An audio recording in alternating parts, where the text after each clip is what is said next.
Transforme ta vie en 90 jours avec cette habitude Napoléon Hill. Chapitre 1. Accroche. Tu n'as pas besoin d'un miracle, ni d'un diplôme de Harvard, ni d'un héritage de millionnaire pour transformer ta vie. Tout ce qu'il te faut, c'est une habitude. Une seule. Une que j'ai découverte par accident, en lisant une phrase oubliée dans un vieux livre de Napoléon Hill. Au début, je l'avoue, j'étais sceptique. Mais en moins de 90 jours, je n'étais plus le même homme. J'étais plus calme, plus confiant, plus riche, non seulement dans mon portefeuille, mais surtout dans mon esprit.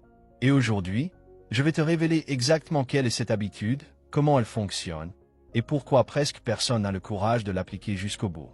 Alors reste avec moi jusqu'à la fin.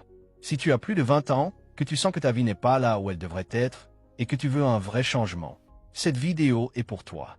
Et avant d'aller plus loin, abonne-toi à la chaîne, laisse un like et commente juste en dessous. Quelle habitude sais-tu que tu dois développer, mais que tu n'as pas encore eu le courage de commencer?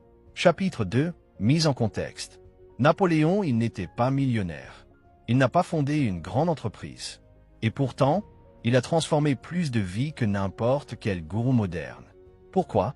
Parce qu'il a eu un accès direct à l'esprit des hommes les plus prospères de l'histoire. Andrew Carnegie, Henry Ford, Thomas Edison. Il a passé plus de 20 ans à étudier ce que ces géants faisaient de différent. Et après cela, il a livré quelque chose de simple, direct et puissant. Une carte. Un manuel mental pour créer la richesse, le but et la liberté. Le nom du livre, Réfléchissez et devenez riche. Mais ce que peu de gens remarquent, c'est qu'au-delà de toute la philosophie, il y a un point de départ. Une habitude unique. Une pratique que tous ces hommes, sans exception, partageaient. Et c'est de cela que nous parlons ici. Pendant que la majorité court après des techniques nouvelles, des astuces sur Internet et des stratégies compliquées, les vrais maîtres reviennent à l'essentiel. À ce qui compte vraiment. Ils construisent la vie qu'ils désirent à partir d'une seule habitude bien pratiquée. Et c'est là que tout commence à changer. La motivation disparaît. La fatigue s'installe.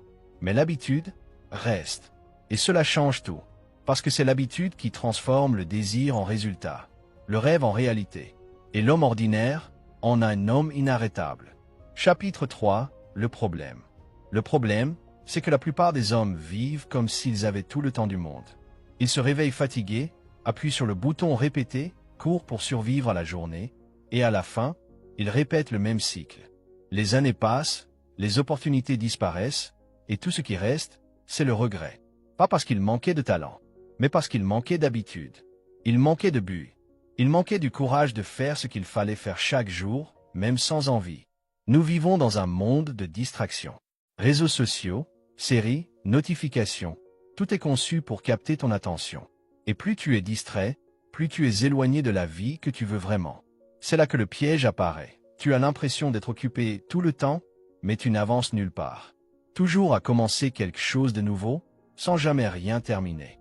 Tu lis un livre ici, tu regardes une vidéo de motivation là, tu promets de changer lundi, mais le lundi n'arrive jamais. Tu sais ce qui te manque? The Lock Lord. Une direction. Et la discipline de tenir une seule habitude jusqu'à ce qu'elle transforme qui tu es de l'intérieur. Il disait que l'indécision est l'ennemi numéro 1 du succès.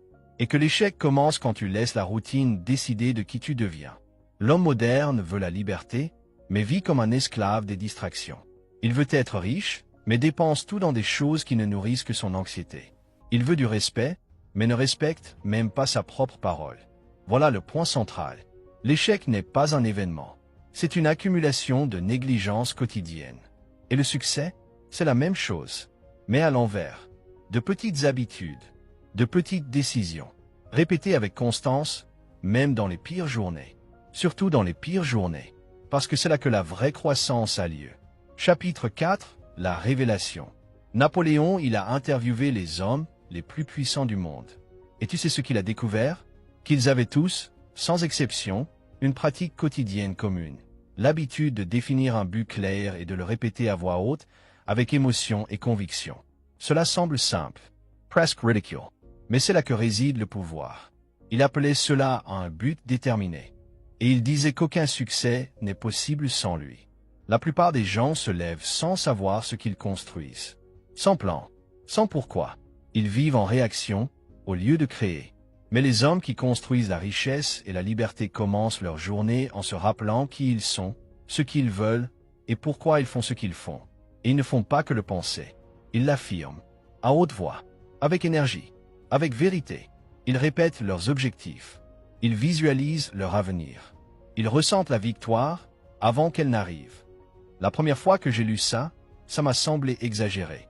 Mais j'ai décidé d'essayer. J'ai pris une feuille de papier et j'ai écrit mon objectif avec clarté. Combien d'argent je voulais, ce que j'en ferais, qui je devais devenir pour y parvenir. Ensuite, je lisais cela tous les jours. 2 fois par jour. À haute voix. Même quand cela semblait ridicule. Même quand j'étais fatigué. Même quand j'avais l'impression que ça ne marchait pas. Mais ça marchait. Petit à petit, mon esprit a commencé à changer. J'ai commencé à prendre de meilleures décisions. À éliminer ce qui ne me faisait pas avancer, à voir des opportunités que j'ignorais auparavant. Je n'étais plus seulement en train de souhaiter. J'étais en train de programmer mon esprit pour gagner. Et je n'ai rien inventé. Napoleon Hill l'a documenté. Les grands entrepreneurs l'ont appliqué. Les athlètes de haut niveau l'utilisent. Des hommes partis de rien et arrivés au sommet, ils ont tous compris une chose. L'esprit a besoin de direction.